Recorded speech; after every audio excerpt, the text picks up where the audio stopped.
How nice to see you, my young friend.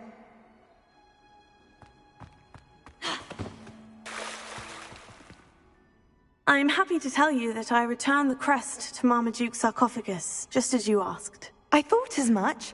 I received word from St. Mungo's that my brother's feet are back to normal. No more beats. Oh, I cannot thank you enough. It wasn't too much trouble, I hope.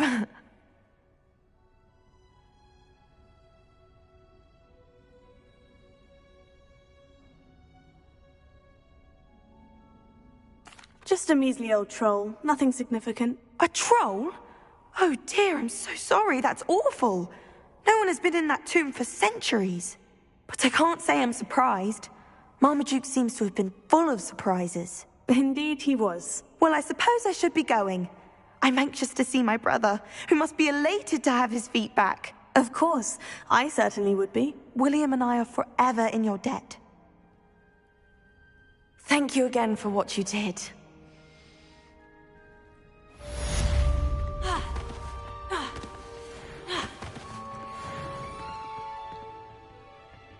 Lumos.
You can't imagine. Revelio.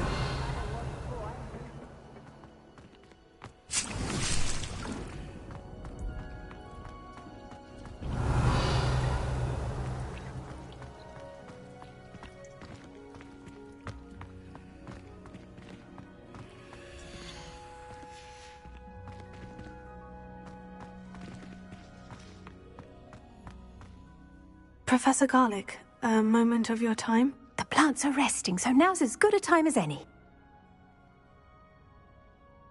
I was wondering, what made you want to teach herbology? How lovely of you to ask. I've always had an affinity for greenery, so this situation is a bit of a dream come true. After graduation, I was thrilled to be asked to step in for my old herbology professor. He'd had a slight accident, you see. Oh dear. A shame for him, but it worked out well for you.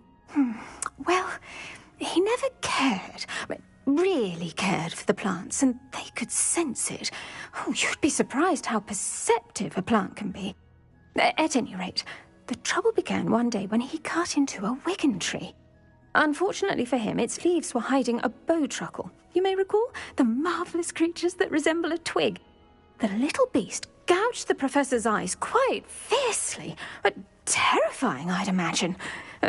Likely for the professor, too.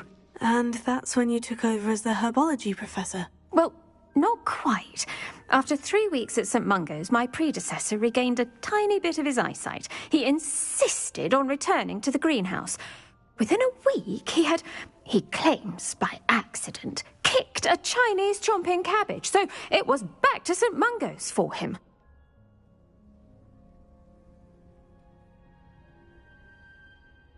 What a string of bad luck.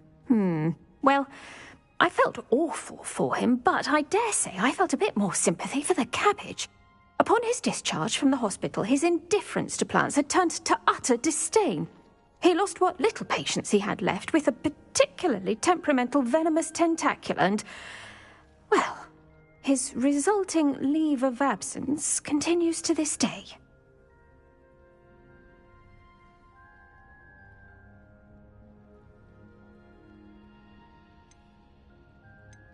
I'm glad everything worked out as it did, and that you're the herbology professor now. Very kind of you to say. I do love these gardens and helping my students grow. Lovely speaking with you. Have a wonderful day. Oh, and remember, be kind to your Wigan trees. Revelio.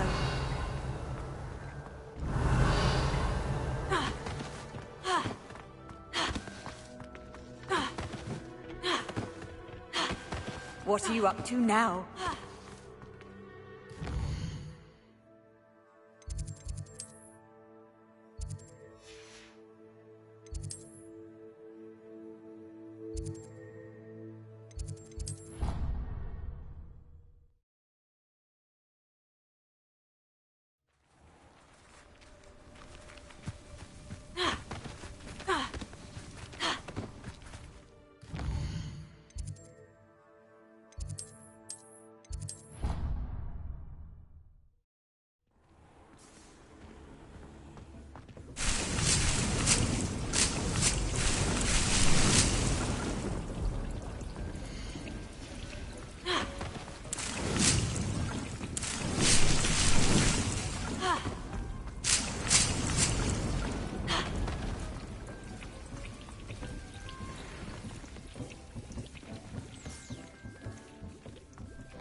Revelio.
Revelio.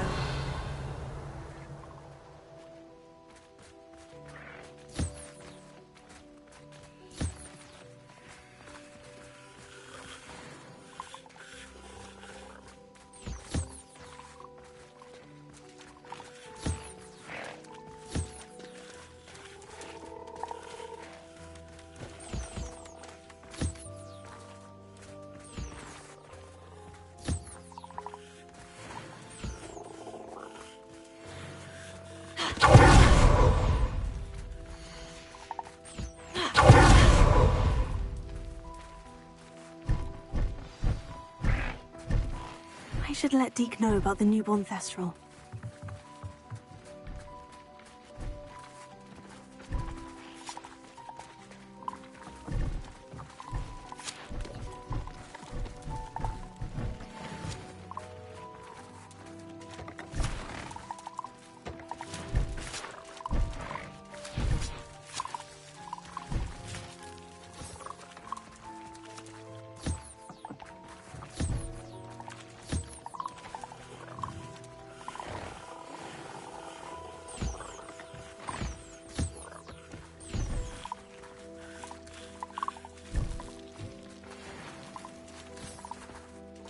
Revelio.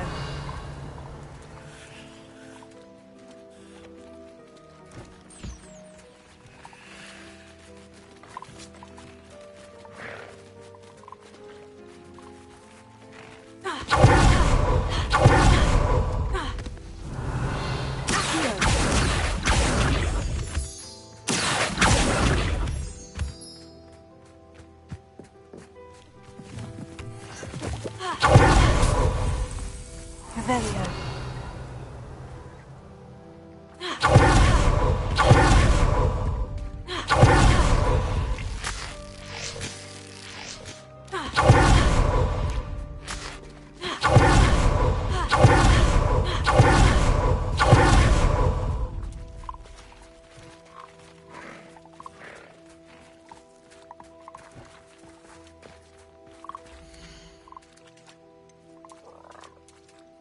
I'll look after you.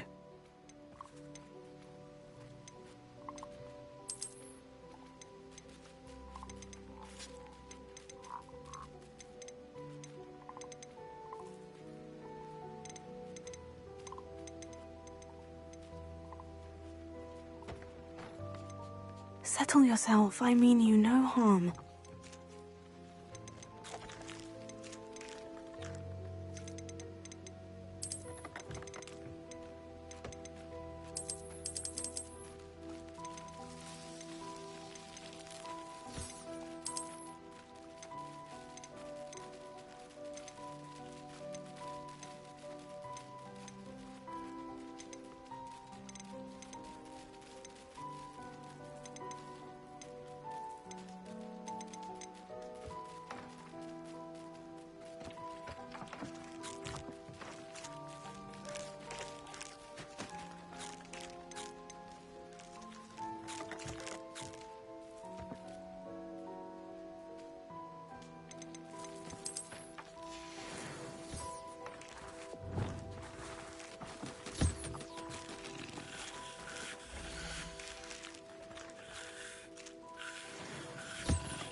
Revelio.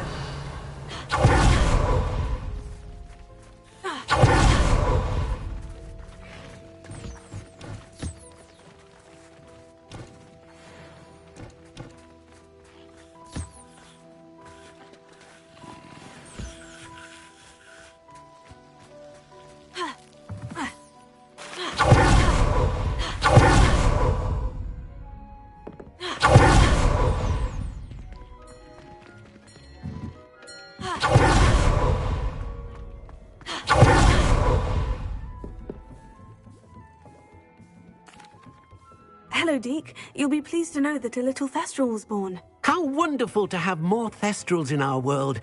Such misunderstood beasts. I'm sorry that we both can see Thestrals, Deke. Deke is privileged to see such majestic beasts, but sometimes wishes Deke couldn't. Deke is to blame. What do you mean, to blame?